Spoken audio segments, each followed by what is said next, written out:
There's been this unrelenting voice in my head. We all have this voice. It's the right or wrong voice. And a lot of times that voice guides us into comfort. And my voice guided me into comfort a lot. But I have this other voice I heard my whole life saying, hey, motherfucker, what are you doing? Nah, man, we got to go over here.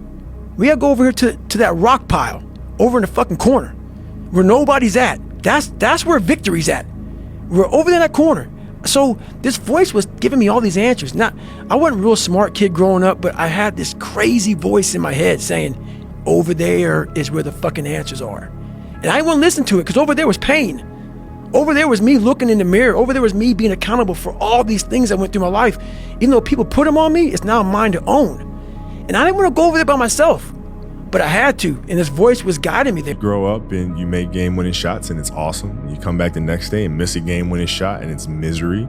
And then the next day comes and you're back playing again. And you understand that life has this cyclical nature where it's, what you do on Monday, it's fantastic, but then Tuesday is a bad day. But guess what? There's Wednesday. Yeah. So are we just supposed to live our lives like this the whole time?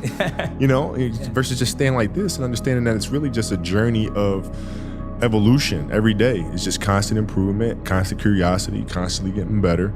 The results don't really matter. It's the figuring out that matter.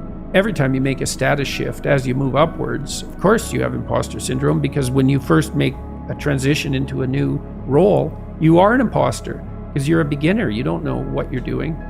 And that doesn't mean you're a liar or a fake. And it doesn't mean you should presume more knowledge than you have.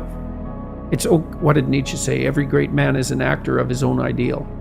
And that feeds into the imposter syndrome in some sense. If you want to move to the next stage, at some point you have to act like you're already there when you're just barely started.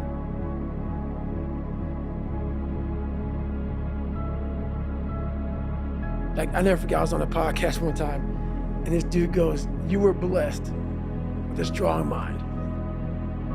Like, the hell are you talking about? I was blessed with a strong mind. That's something that you have to develop. You develop that over years, decades of suffering and going back into the suffer.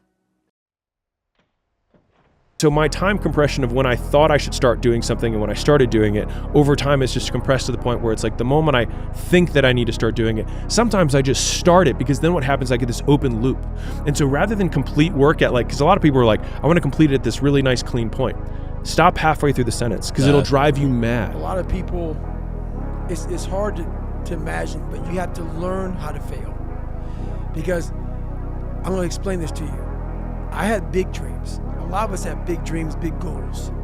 And when you have goals that are maybe outside your reach, you have to know that getting to that goal, you're gonna have a lot of bad days, a lot of setbacks. So like when I was losing 106 pounds in 3 months, the first 2 months or first 2 weeks, it's like I was gaining weight.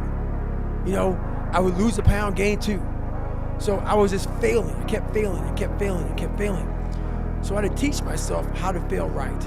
And what that means is, when I fail, I can't spend much time in that fail zone.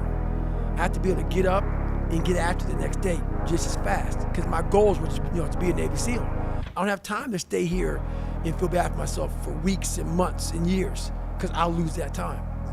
So the big thing is, know that if you have big goals and big dreams, along the way failure is going to happen.